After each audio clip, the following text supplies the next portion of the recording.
What's going on, guys?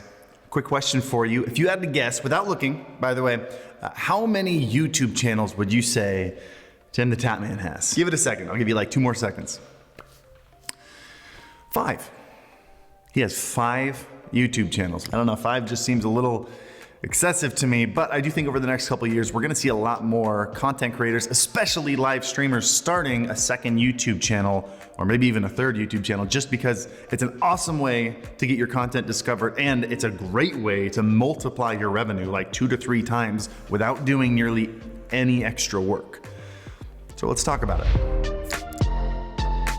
Hey, by the way, if you enjoyed this video, make sure you go and subscribe to my personal channel where I stream.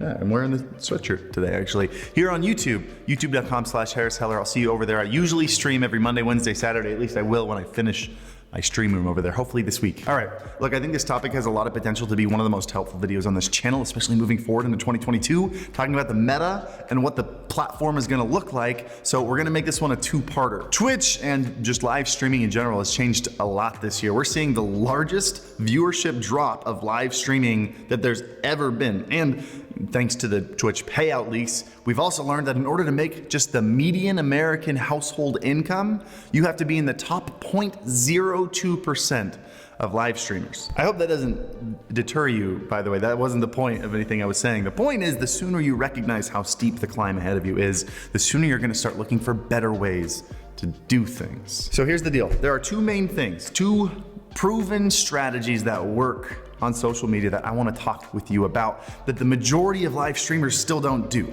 which means the sooner you start doing them, the sooner you can get an advantage, you can get ahead. So in this video, let's talk about it. And then in the next video, in the part 2 of this 2-parter that I mentioned, we're gonna take Senpai's very own Scott, and we're gonna revamp his stream setup and start putting these things into practice so you can kind of see how it's done. So just make sure you're subscribed to the channel and ring the bell so you know when that video goes up. And then, I don't know, I feel like if this video hits a certain number of likes, let's like buy him something shiny for a stream setup. I don't know, 8,000 likes? How's that? I think 8,000 makes sense for this channel right now. Hit the like button.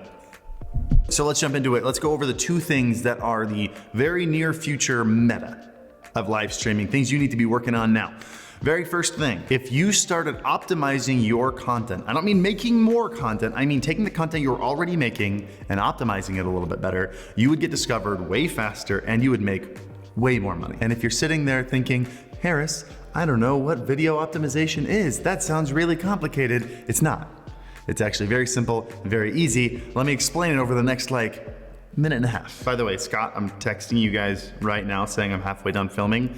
Let me know how close to the middle of the footage this text actually gets to you. All right, here's what optimizing your content means. If you are trying to make a living live streaming, there's a good chance that you're going live at least 10 to 20 hours a week. That is 20 hours of potential content to put everywhere. You should be editing your live streams into videos that can get monetized with ads, and you should be cutting up small portions into YouTube Shorts, TikToks, Instagram Reels that can get discovered and go completely viral and bring people to your channel. And clarification, here's what I mean by that. I don't mean sit there for 20 hours and play video games and then pay someone to cut up a highlight reel that you slap on the internet. Highlight reels don't work.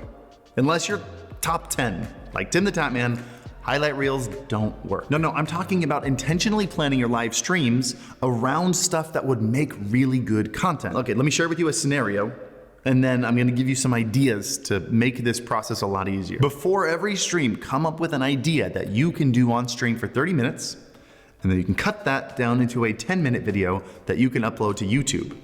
And then within that video, if there are any highlight moments, any really good moments that stand on their own, cut those out into 1-minute TikToks, YouTube Shorts, and Instagram Reels. Post those while saying full-length video is on YouTube. Then also go through the rest of your live stream, and if there are any good other moments, 1 or 2 other moments that you can also cut down into those 1-minute videos, continue to post those throughout the week as well. And you can take this so much further. Like this is just the beginning of how this works. But now that takes like 5 to 10 minutes of prep, a little bit of light editing, and now you have content that is not only in algorithms getting you discovered while you're not live, but also you have full-length videos that you can throw ads on and monetize and make money also while you're not live. So look, let me just prove how well this works to you. I'm gonna use myself. I'm the perfect case study because I'm not even doing this very well right now, and it's working really well for me. I have an excuse. By the way, this is my stream room right now. I'm in the middle of building a brand new one. I don't have my whole setup set up. Cut me some slack, but it's still working for me.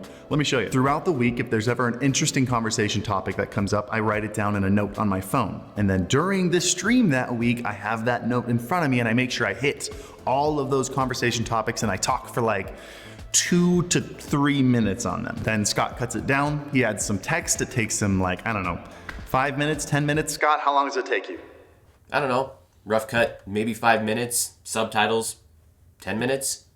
You guys can do it. And then we slap it on the internet for the whole world to see. I had one of these internet shorts that I just did on stream. I didn't put any extra effort into. I had one of these get over 1 million views last week. That short alone brought in an additional 1,000 subscribers. The moment my stream room is done and I'm back to streaming 3 times a week and I'm throwing one of these up every single day, I'm gonna see some serious growth on the channel. And just a pro tip, by the way, one of the easiest ways to do this, both Elgato and AverMedia can do this, you set up flashback recordings. You don't have to record before it starts.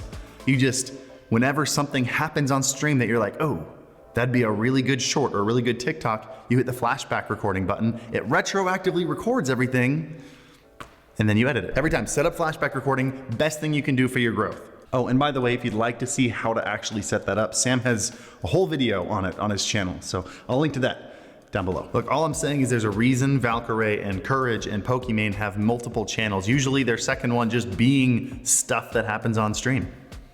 You should start doing it. Okay, that was the first step, and it was important that I got that one done first because it leads into the second one, which is stop doing the same thing that every other person is doing.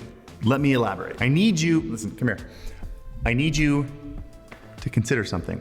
There are over 8 million monthly streamers, and nearly every single one of them sits down and plays video games every time they go live. What sets you apart? What skills or hobbies or interests do you have that you can apply to your live content? This is what we're gonna do with Scott in the next video. We're gonna sit down, we're gonna talk with him and figure out what he's interested in, what he can do on stream that makes him stand out and that he can reconstitute into short form content and videos. And then we're gonna rebuild his stream around doing that. And that might mean adding a second camera angle, you know, to like show some variety to make it more interesting, or maybe having like a separate set or something that he can do a different activity other than gaming for. And we're gonna make sure he can flashback record anything that he wants to grab. Look guys, the novelty of streaming is starting to wear off. It blew up with Ninja and Drake a couple of years ago, and people are getting a little bit tired. You're starting to see a lot, at least I'm starting to see a lot of new, smaller streamers give up